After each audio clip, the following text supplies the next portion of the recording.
Olá a todos, bem-vindos ao Dispatch, nosso videocast sobre arquitetura e design de interiores, e onde conversamos com convidados que atuam nessas áreas. O nosso programa é transmitido nas plataformas YouTube, Rumble, Spotify, na nossa conta do Telegram e no nosso site pauloguidari.com.br. Se você é fabricante, lojista, fornecedor de segmento casa, você pode anunciar aqui, onde a sua marca e seus produtos ganham relevância. E se você for um anunciante e estiver em Curitiba, você pode assistir as nossas gravações aqui ao vivo, no nosso estúdio, que está dentro do Solar do Rosário, e interagir com os nossos convidados. E por falar em convidados, eu estou hoje aqui com o Rodrigo Laitsky. É isso? Isso, Rodrigo, exatamente. Obrigado pela presença. E eu vou contar para você hoje que eu estou tendo 3 privilégios. O primeiro é te receber. O segundo é anunciar para o nosso público que agora estamos dentro de um novo estúdio, que é um cruzamento entre ateliê e estúdio. Espero que você tenha gostado. Adorei. E nós também, a cada episódio, nós vamos fazer homenagem, então, a um artista paranaense, curitibano. E hoje nós temos aqui o tríptico Ikebana, da artista curitibana, ou paranaense, Mazé Mendes. Então, vamos nos sentir à vontade. Perfeito. Escute, novamente bem-vindo, Rodrigo. Obrigado. E eu escolhi aqui um tema chamado, para a gente conversar hoje, design computacional. E eu me espantei quando você me disse que você é um cientista computacional com mestrado de arquitetura. Me conta o que é ser um cientista computacional. Perfeito. Paulo, antes de mais nada, muito obrigado pelo convite. É um prazer estar aqui conversando contigo hoje. Então, meu nome é Rodrigo, eu sou cientista da computação, sou bacharel, portanto, nessa área que não tem tanto a ver com a construção civil num primeiro momento, mas que em um segundo momento eu acho que a nossa conversa vai acabar tornando, de certa forma, algo legível ou entendível para o público, eu espero assim. Não sou daqui de Curitiba, sou natural de Pelotas, lá no Rio Grande do Sul, onde eu cursei a Faculdade de Ciência da Computação. E a ciência da computação, ela é uma área do conhecimento que tenta conectar o problema numérico com soluções de diferentes formas. O que eu quero dizer com isso? Eu tenho hoje, dentro do mundo tecnológico, uma necessidade por avanços, soluções, aplicativos, sites, recursos que são infinitos, né? Todos os segmentos, todas as áreas precisam desse tipo de solução. E a ciência da computação, ela é a área que vai estudar qual é a melhor maneira de desenvolver esse tipo de solução. Ela olha para o solo enquanto o público está olhando para a planta que surgiu a partir daquele cultivo. O que te levou para fazer o mestrado de arquitetura? De arquitetura, legal. Acho que aí vem essa comunicação dos dois mundos, né? Os problemas da computação, eles são problemas estritamente numéricos. Hoje a maior parte deles é voltado para resolver problemas de desempenho com algoritmos, encontrar soluções mais eficientes para contornar problemas N. E dentro da esfera da ciência da computação, o que se espera desse formado nem é tanto um profissional que vai atuar no mercado, né, desenvolvendo soluções para empresas, por exemplo. É um profissional que tem um perfil acadêmico, tem um perfil de seguir para um mestrado, para um doutorado, e muitas vezes desenvolvendo soluções dentro da própria área. Eu tive uma oportunidade, a partir do segundo semestre da minha graduação, eu fazia uma monitoria de sistemas discretos, e a professora que era a responsável por essa monitoria, ela foi substituída, ela trocou de universidade, e nessa troca ela comentou, poxa, estou deixando aqui uns bolsistas, e comentou com o professor Anderson Ferrugem lá na UFPEL, poxa, olha, estou deixando esse rapaz, ele está indo bem, mas infelizmente eu não tenho como seguir com essa monitoria. Teria alguma oportunidade para ele? Então eu conversei com o professor Anderson Ferrugem e ele comentou, olha, eu tenho um contato muito bom com o pessoal do Laboratório de Conforto e Eficiência Energética aqui da universidade, dentro do curso de Arquitetura e Urbanismo. E esse pessoal, eles têm uma demanda por computação latente. Eles trabalham com o conceito de simulação computacional, que a gente conversa na sequência sobre o que é, e dentro da simulação computacional existe uma margem para trabalhar a computação que é infinita. E eu falei, poxa, que legal, quero conhecer. Então, no segundo semestre da graduação, eu fui para a arquitetura, para trabalhar com iniciação científica. Durante parte do meu dia, eu cursava computação em um prédio, atravessava a cidade e fazia iniciação científica em arquitetura Perfeito. do outro lado. Isso foi acontecendo ao longo de toda a minha formação e ao término eu fui convidado pelos professores do laboratório. Poxa, Rodrigo, já passou por tanta coisa, tu já entende tanto do que a gente faz, quanto de computação, por que não fazer um mestrado com a gente? Eu achei a ideia num primeiro momento estranha. A maior parte das pessoas com quem eu conversei falou, poxa, acho que não é uma ideia tão legal assim, mas fui incentivado pela minha namorada na época, hoje esposa, e pelos meus familiares, e acabei fazendo mestrado, e acho que foi em arquitetura e urbanismo, acho que foi uma decisão bem interessante. Muito bom, muito bom. Escuta, Rodrigo, você hoje está no quadro societário da RIG, que é Engenharia Arquitetônica Sustentável. Nesse momento, dentro do teu escritório, que tecnologia que você está trabalhando, desenvolvendo, o que você está fazendo lá? Ótimo, legal. Então eu falei um pouco sobre simulação computacional, né? Foi o que me levou para esse laboratório de conforto. O que é a simulação computacional? A gente pode falar sobre simulação para qualquer coisa, né? É um termo muito genérico. Mas quando a gente está falando de edifícios, é a ideia de entender de uma maneira simplificada, de uma forma preditiva, qual vai ser o desempenho daquele edifício. Seja do ponto de vista energético, térmico, lumínico, acústico, estrutural.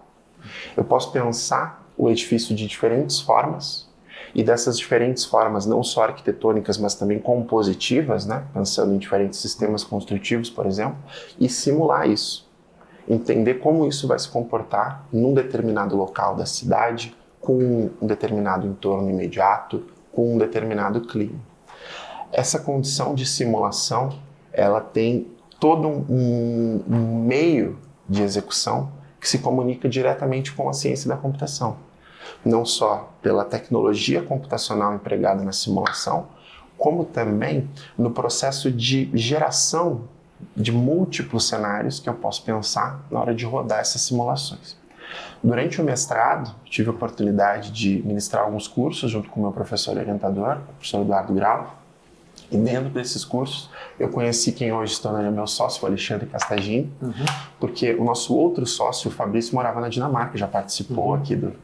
Já conversou comigo sobre Copenhague, foi uma conversa fantástica. Excelente. E o Fabrício, ele já tinha, pelo contato dele com o exterior, muitas dessas tecnologias consolidadas. E ele conversava com o Alexandre, poxa, a gente precisa se especializar um pouco nisso, entender um pouco mais como essas ferramentas estão funcionando. E casualmente nos encontramos nesse curso, começamos a conversar. Na época eu trabalhava numa outra empresa enquanto fazia o mestrado, acabei saindo dessa empresa e indo trabalhar com o Alexandre. E hoje a gente é sócio. E o prazer e o privilégio de morar em Curitiba.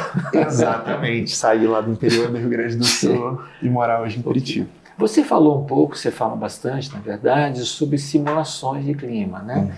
Numa cidade como Curitiba, vamos focar aqui, que onde nós estamos, nós sentimos essas mudanças, essas alterações praticamente quase que o dia todo, né? A gente estava conversando hoje que nós saímos de casa com 14, 15 graus, nublado, e daqui a pouco nós vamos chegar a 33 graus, né? Exatamente. Como que você simula isso para...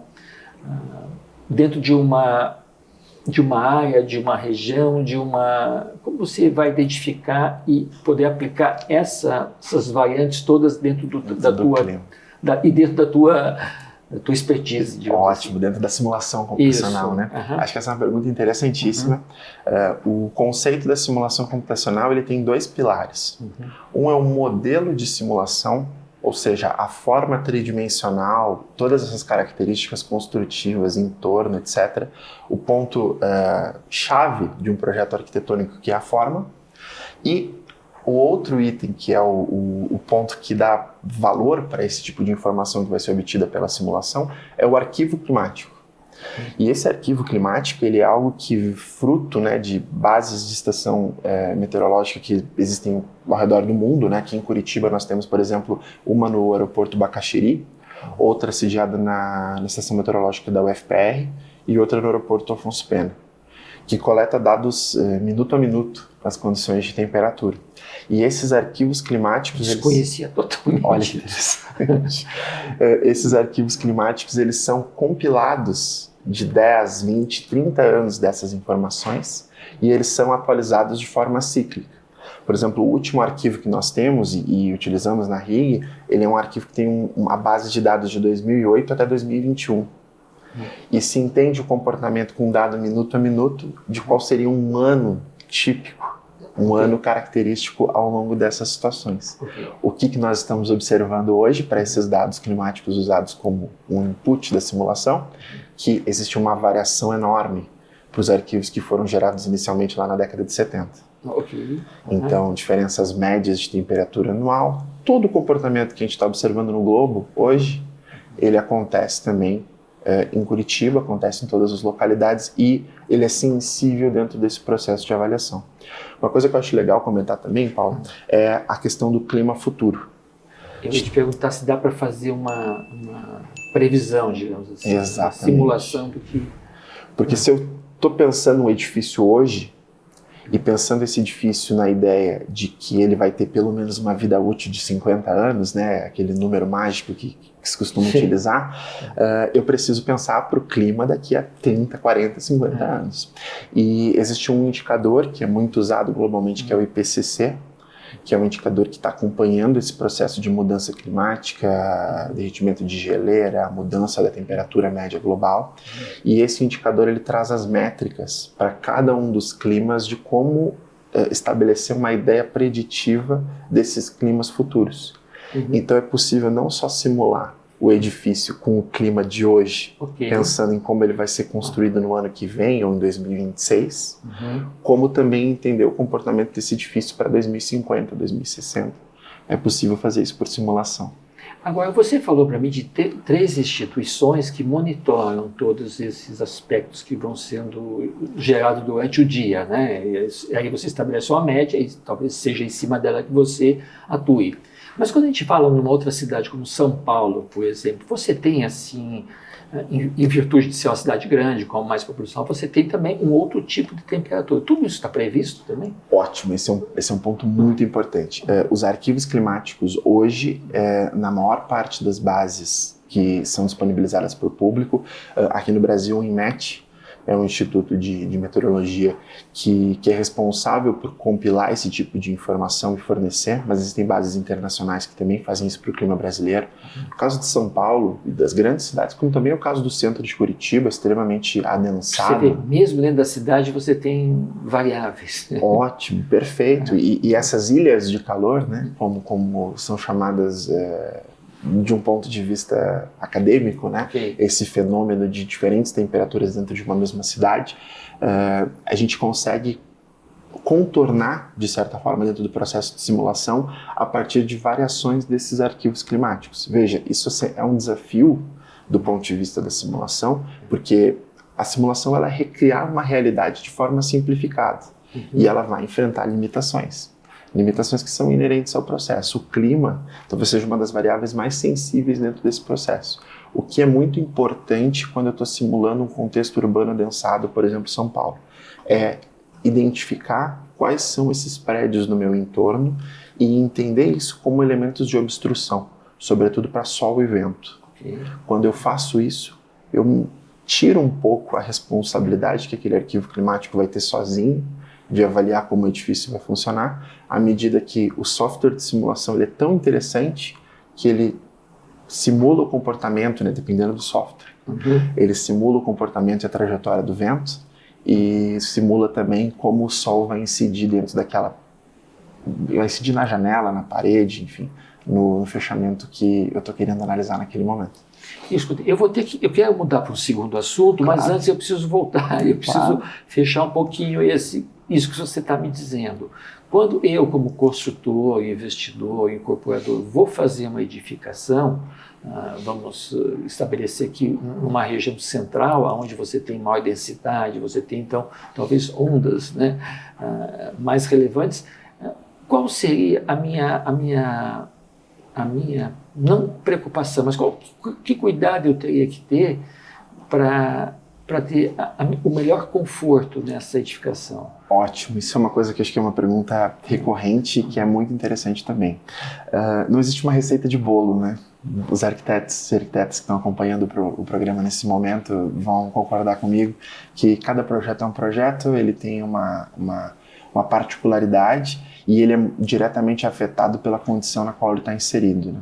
No contexto desse centro urbano, existem, óbvio, as boas práticas bioclimáticas, pensando, por exemplo, em elementos de proteção para as faixas, proteção solar para as fachadas que vão receber maior incidência de radiação, como o caso de norte e oeste, tentar identificar elementos compositivos, né, para a composição das paredes e vidros com maior nível de isolamento térmico para sul, que é uma fachada que vai receber pouco sol, geralmente vai ser mais fria e tem possibilidade, por exemplo, de formação de patologia, como mofo. Então, tem vários pontos que podem ser pensados nesse primeiro momento, que podem se tornar parte do processo projetual, mas não existe uma receita geral. Esse sistema ele pode mudar, e é um pouco do que eu faço na RIG hoje. Sim. Com o Alexandre, o Fabrício e o nosso time. Nós desenvolvemos soluções para cada projeto específico, né? Exatamente. Tudo é considerado, então, tudo. A própria edificação, o entorno, a temperatura que vai estar ali, digamos, reinante durante o ano todo. Exatamente. É um trabalho interessante, né? Interessante. E ele pode servir como uma validação daquela ideia que está sendo pensada a nível de projeto arquitetônico, como também pode servir como um instrumento para certificações ambientais, ponto que está em alta hoje, né, no Brasil e no mundo. Pode servir para atendimentos normativos e resolver um problema legal. Então existem várias frentes que a simulação responde, não só a ideia de entender como o edifício vai funcionar, mas também ter algum tipo de retorno imediato de marketing, de financiamento.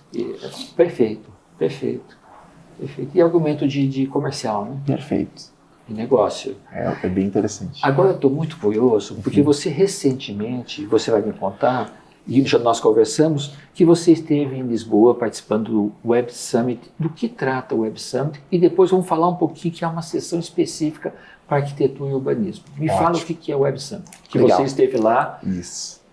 Perfeito. O Web Summit ele foi fruto, né, para a RIG do primeiro challenge do IbraWorks.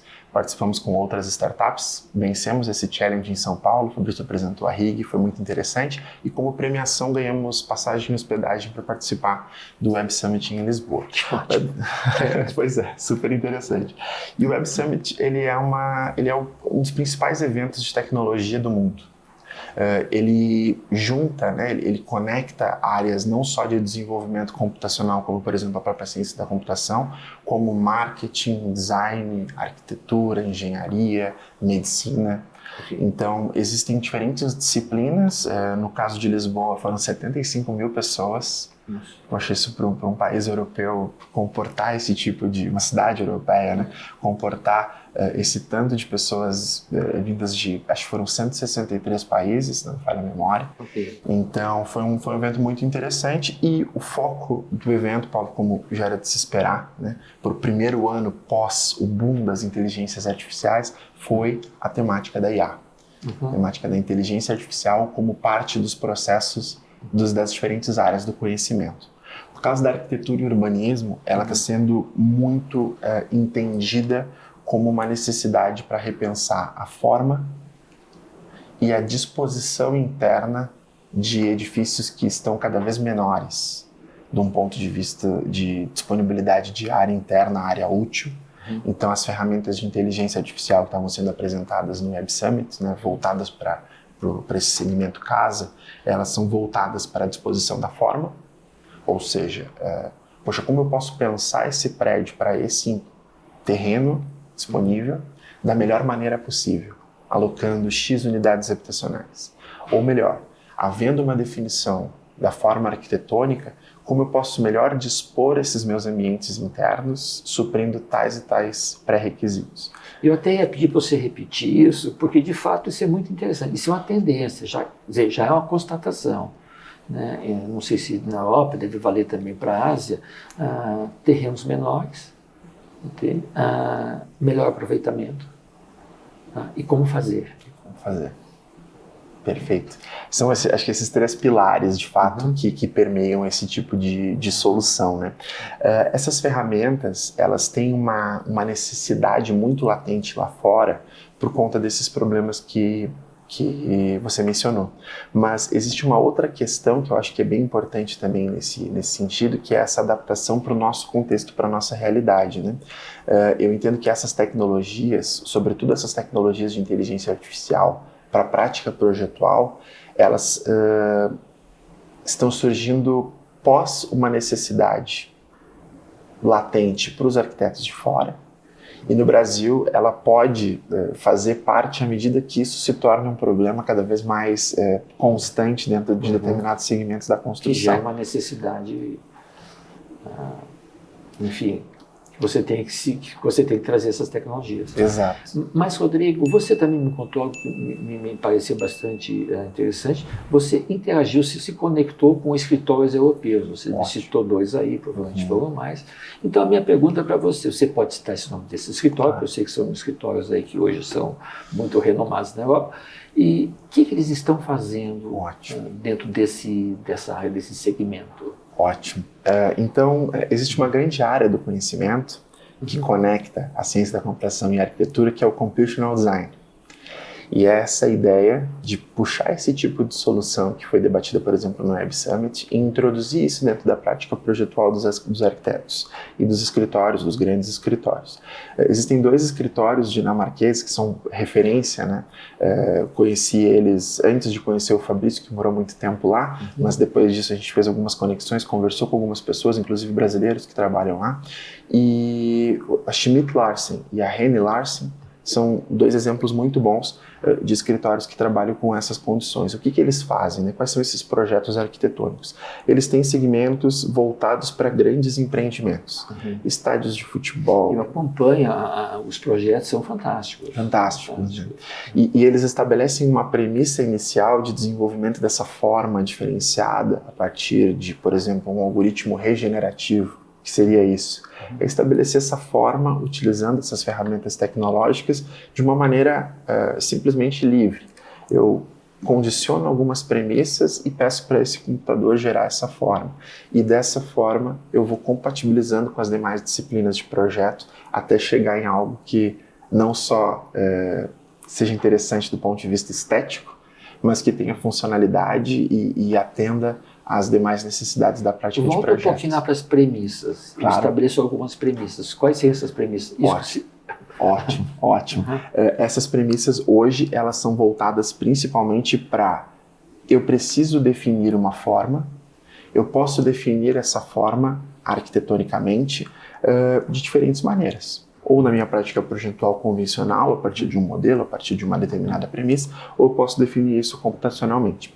Essa definição computacional, ela tem um grande desafio, que é como eu consigo adaptar essa forma para, por exemplo, uma quantidade de salas, uma quantidade de camarotes, por exemplo, do estádio de futebol, público na arquibancada, todos os itens que eu preciso dispor dentro dessa condição e não tornar a minha solução computacional vistosa do ponto de vista estético um desafio para quem vai seguir esse projeto, seja do ponto de vista estrutural, e aí sim as premissas, né?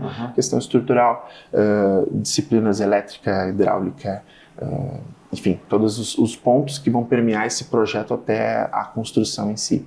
Então, a internalização desse processo como parte da prática desses escritórios tornou tudo uma coisa muito orgânica. Então, dentro da Schmidt Larsen, por exemplo, nós ouvimos do Barbosa, um amigo que nós estabelecemos lá fora, que hoje eles prestam serviço dentro de um departamento interno da empresa com esse tipo de solução para 62 arquitetos. E quais são as perguntas dos arquitetos? Quais são as dores? Poxa, eu preciso dimensionar um elemento de proteção solar, um brise, nessa fachada. Qual é a melhor forma desse brise? Largura, profundidade, angulação, quantidade de aletas. Essa solução computacional retorna esse tipo de resposta. Essa é uma fachada que eu preciso fugir do convencional. Eu preciso que essa fachada tenha uma forma, que enfim, transpasse a realidade na qual ela está inserida. Como que eu posso fazer isso sem ferir tal e tal condição? Esse tipo de solução computacional também responde. E, claro, no final, entender que eu preciso de tudo isso e esse edifício precisa consumir pouca energia Ele precisa ser confortável para as pessoas que vão estar lá dentro, precisa ter uma boa disposição da luz natural. Então, todas essas disciplinas acabam se conectando. E ter isso internalizado dentro de um time faz com que o projeto na ponta tenha esse impacto que você comentou, né? Poxa, como é interessante, como é bonito, como é bem planejado. Eu queria, assim, ainda nessa pegada, eu queria perguntar se os escritórios europeus estão despertos, entende? Para essas alterações que a Europa está sofrendo nesse último ano, né? Que está se comprovadamente acontecendo, né? Fala um pouquinho como que eles estão vendo essas alterações, onde você, esse ano, isso ficou bastante evidenciado. Evidenciado, né? Inclusive, nós conversávamos um pouco sobre isso, né? Em outro momento. Eu entendo que eles estão passando por um processo de mudança, de entendimento do clima no qual eles estão inseridos, que era muito voltado para a problemática do frio. Então, superestruturas de isolamento, os vidros na janela com soluções triplas, realidades totalmente fora do nosso contexto brasileiro, né? Até por uma questão de atenuação climática também. Nós não temos esses extremos tão latentes, mas eles estão enfrentando algo que pra gente já é muito comum, que é o outro lado da moeda, são as temperaturas muito altas, né? E essa condição de amplitude térmica anual, ela não vai ser um fenômeno que vai acompanhar eles no sentido de, poxa, eles não terão mais o problema do frio. O entendimento que se tem, né, sobretudo da comunidade científica e do comportamento que tem se observado do globo, é que essas condições climáticas de frio extremo, elas vão diminuir aos poucos, e as condições de temperaturas elevadas vão aumentar, e aí sim, substancialmente, de uma forma muito acelerada. Então eles vão enfrentar o que muitos outros lugares já enfrentavam, e aí a gente vai ter situações como a que aconteceu no Reino Unido, com mortes de pessoas, né? Enfim, esse cenário catastrófico do aquecimento global, na prática do entendimento como as edificações se comportam hoje. Eles estão cientes desse problema, a gente percebe principalmente do ponto de vista acadêmico que existem muitos trabalhos que estão sendo desenvolvidos, artigos científicos discutindo o problema do overheating, né, esse problema de superaquecimento das edificações, e as ideias, elas vão passar sim por uma mudança do sistema construtivo. O que eu entendo como e também, claro, da prática arquitetônica, janelas que comportem uma boa ventilação natural no verão e tudo mais. O que eu enxergo como uma facilidade que eles terão se entenderem isso como uma necessidade de avanço do ponto de vista arquitetônico. Eles já têm as ferramentas para contornar esse tipo de solução dentro da prática projetual. Seria trocar a preocupação latente de uma determinada tomada de decisão voltada única e exclusivamente para o frio, para uma solução que comporte também, por exemplo, boa ventilação natural, sombreamento de uma determinada abertura que vai receber muita incidência de radiação, mas eles vão enfrentar um desafio... Isso muda muito o comportamento, né? Dentro dos escritórios. Muito. Eu acredito que essa mudança para eles vai ser muito mais difícil do que para a gente, né? O Brasil, tanto de um ponto de vista normativo, quanto das próprias instruções que são estabelecidas com relação às boas práticas arquitetônicas, ele estabelece muitas regras voltadas para o calor, porque a maior parte do nosso território enfrenta problemas de calor, com certeza, de maneira muito mais latente do que a condição do frio. Então, esse processo de mudança, ele vai acelerar a nossa necessidade de edifícios mais eficientes, edifícios que utilizem essas práticas, sobretudo passivas, né?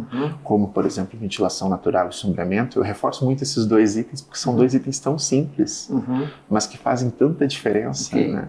Então, essas duas condições, por exemplo, são coisas que a gente vai cada vez mais enxergar dentro das nossas arquiteturas, voltadas para essa premissa climática, coisa que na Europa vai precisar enfrentar uma mudança de paradigma, né? Eu comentava até contigo, para concluir essa minha resposta, que na experiência agora do Web Summit em Portugal, tive hospedado em 4 hotéis, porque a gente fez uma agenda comercial em algumas outras cidades. Não tem ar frio. Não tem ar-condicionado para refrigeração, só para aquecimento.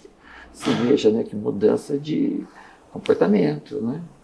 Assim, Rodrigo, para concluir, você tudo que você viu, que você sentiu lá, que você conversou lá, do ponto de vista de tecnologia, o que eles têm já implantado, já consolidado, que a gente não tem ainda e vai ter que trazer. Que você me conta? Ótimo. Eu percebo que eles, na necessidade de desenvolver essa arquitetura diferenciada e que ao mesmo tempo atenda essas premissas de desempenho, dos diferentes desempenhos, eles soltaram algumas amarras.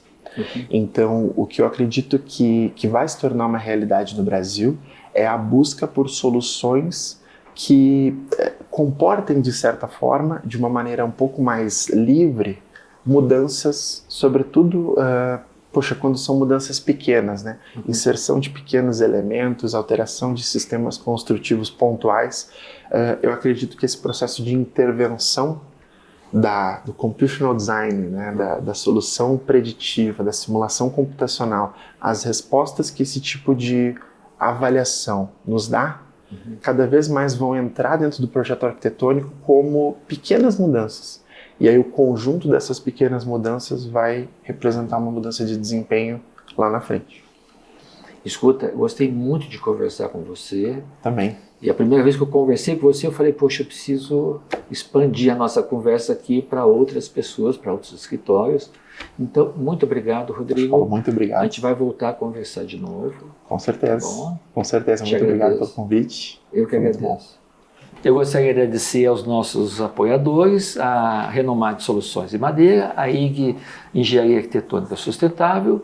Eu gostaria de agradecer ao Solar Rosário, que é o nosso apoiador cultural, o apoio institucional das VEA Paraná, a nossa produção, a LDV Produções. E lembre-se de curtir, compartilhar, envie para os seus amigos, para a turma do clube, enfim, divulgue o nosso programa. Lembre-se de se inscrever também e nos vemos na próxima semana.